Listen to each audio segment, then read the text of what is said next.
Hey guys, I'm so excited to announce that Venous thromboembolism, VT introduction.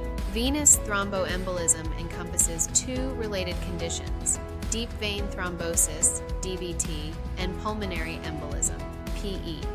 DVT involves the formation of a blood clot in a deep vein, typically in the legs, while PE occurs when a part of the clot breaks off and travels to the lungs, causing a blockage.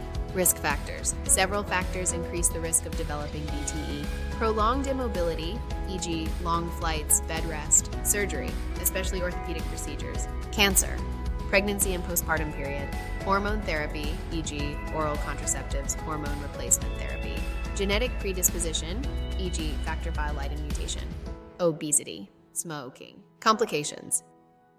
Pulmonary embolism, a life-threatening condition where the clot travels to the lungs.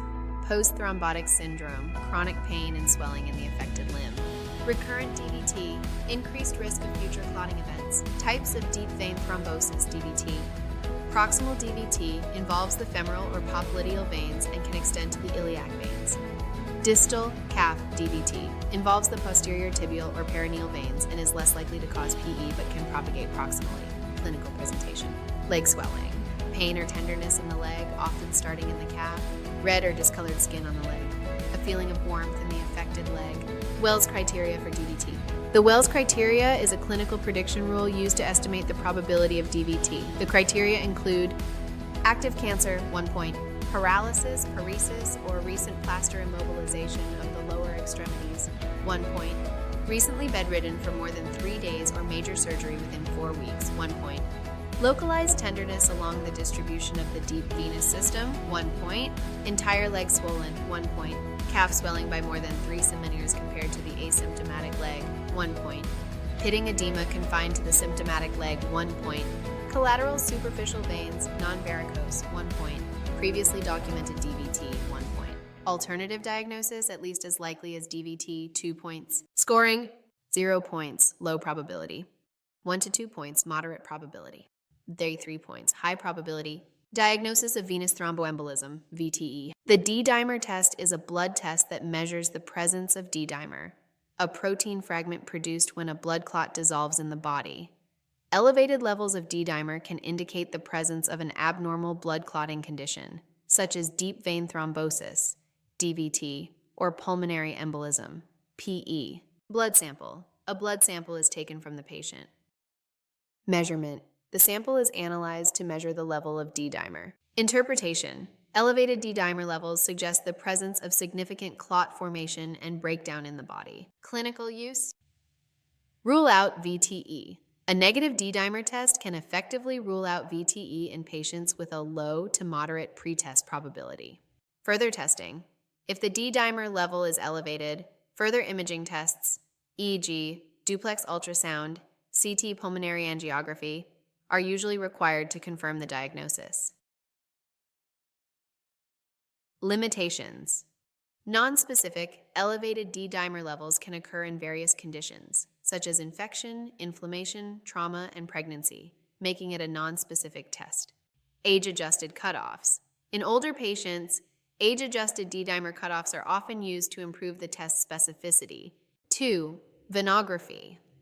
Venography is an invasive diagnostic test that involves injecting a contrast dye into a large vein, typically in the foot or ankle.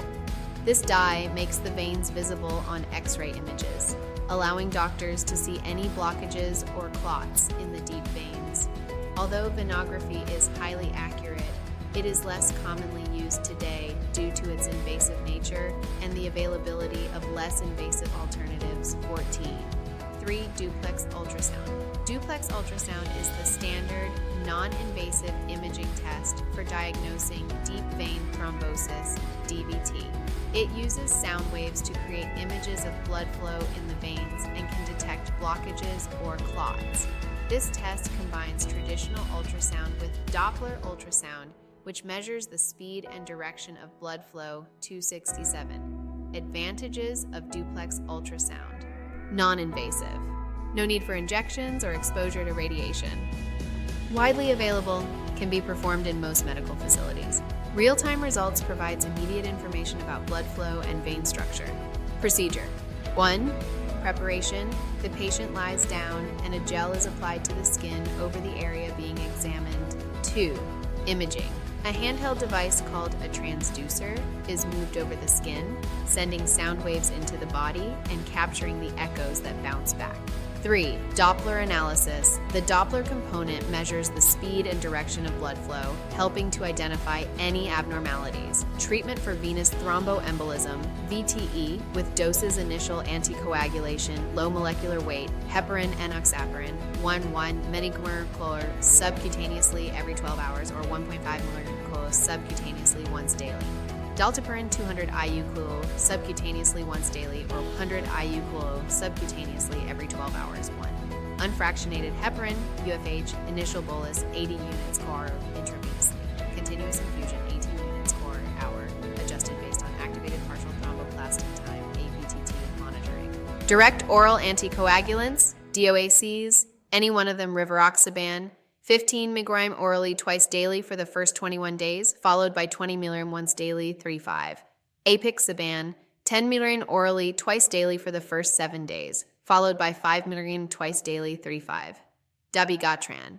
After 5 to 10 days of parenteral anticoagulation, 150 mg orally twice daily, 1. Edoxaban. After 5 to 10 days of parenteral anticoagulation, 60 mg orally once daily. Alternative to this vitamin K antagonists, VKAs, warfarin. Initial dosing typically starts at 5 to 10 ml orally once daily, adjusted based on international normalized ratio, INR monitoring, to maintain an INR of 2.0, 3.0 special considerations. Renal impairment. Dose adjustments may be necessary for patients with renal impairment, particularly for DOACs. Cancer-associated VTE LMWH is often preferred due to better efficacy in this population. Continued anticoagulation treatment for venous thromboembolism, long-term anticoagulation, 3 to 6 months. 1. Direct oral anticoagulants, any one of them. Rivaroxaban, 20 mg orally once daily. Apixaban, 5 mg orally twice daily. Dabigatran, 150 mg orally twice daily. Edoxaban, 60 mg orally once daily.